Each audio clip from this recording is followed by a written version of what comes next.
A CPI, que apura os casos de autos de resistência no Estado, vai propor a alteração da Lei 5.061 de 2007, de autoria do ex-deputado Pedro Paulo, que determina sigilo de informações em inquéritos policiais militares. Este foi um pedido do Comando-Geral da PM na audiência pública desta quinta-feira para que eles possam investigar melhor os casos de autos de resistência e tomar as medidas necessárias. O Comando-Geral da PM quer a mudança na lei estadual para ter acesso a determinadas informações e conseguirem criar um banco de dados efetivo em relação aos autos de resistência. De acordo com a lei, hoje somente o Ministério Público, a Polícia Civil e o Judiciário têm acesso às informações constantes nos inquéritos policiais. O relator da CPI, deputado Marcelo Freixo, destacou que é importante que a PM tenha acesso às informações dos policiais envolvidos em autos de resistência para que possam estruturar os dados e atuar melhor. A cúpula da Polícia Militar tem interesse em investigar os homicídios cometidos por policiais, na sua ação policial. Não quer arquivar, não quer encobrir determinados erros. Ela tem a vontade política de tratar esse assunto como um assunto relevante. E a segunda conclusão, tem péssimas condições para fazer isso.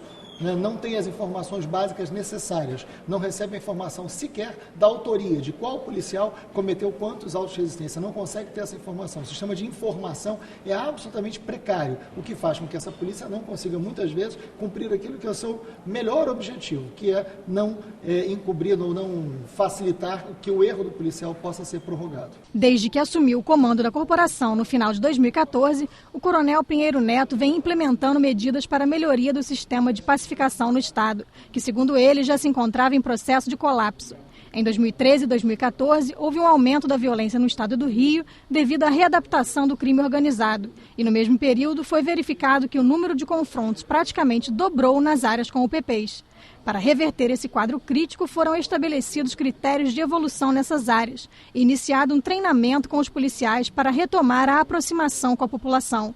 Cerca de 1.300 policiais já realizaram o treinamento.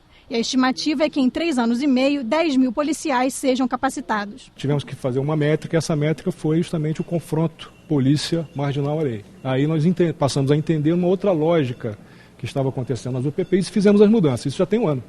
Os resultados são visíveis e conseguimos recuperar o processo. O processo está andando dentro da nossa expectativa. A questão agora é alinhá-lo com o policiamento ostensivo, é o policiamento que você vê na rua.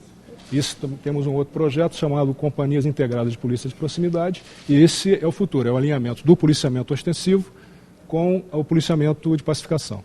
Durante a audiência, o presidente da Associação dos Praças da PM e dos Bombeiros do Rio de Janeiro defendeu a desmilitarização da polícia. Ele acredita que o atual modelo é autoritário e conservador e prejudica o policial. Enquanto não mexer na estrutura para que o homem tenha, seja um profissional qualificado, para que ele não seja apenas um instrumento, um cumpridor de ordem, um obediente cego, que é obrigado a acatar as ordens sem questioná-la. Isso é muito delicado, porque ele trabalha com uma arma, e vai defender o cidadão. Se ele não tiver um preparo profissional, se ele não tiver um equilíbrio emocional, ele vai praticar falha e vai colocar em risco a vida das pessoas. O comando da PM reconhece que existem falhas, mas destaca que estão trabalhando para corrigir erros e que é preciso rever todo o sistema de justiça criminal e de segurança pública no Brasil. A morte de qualquer pessoa é lamentável para nós como sociedade. Não é lamentável só para a polícia, nem para a sociedade. Nós todos devemos chorar esses números indecentes de homicídios dolosos no Brasil, especificamente nessas áreas que são mais impactadas pela violência e é onde os policiais morrem, onde os policiais também morrem na sua hora de folga.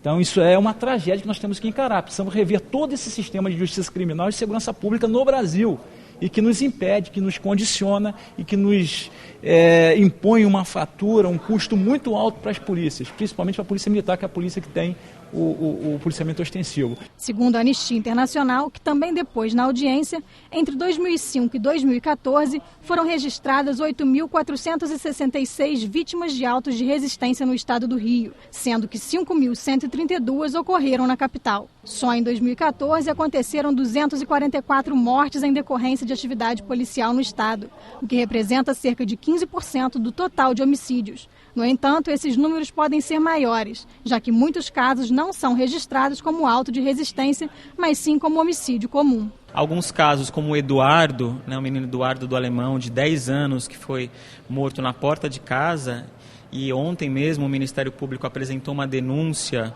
responsabilizando os policiais por essa morte. Havia uma conclusão inicial de que os policiais agiram em legítima defesa e erraram a matar um menino de 10 anos com um tiro na cabeça na porta de casa. Então eles estão sendo responsabilizados. Esse número, por exemplo, não entra nessa estatística oficial, porque é considerado como um homicídio comum e não um homicídio decorrente de intervenção policial, um auto de resistência. Então nós temos que hoje, vários casos também mais emblemáticos, que realmente há uma repercussão grande, que as famílias acabam também denunciando essas práticas. Isso acaba não entrando nas estatísticas oficiais de mortes provocadas pela polícia.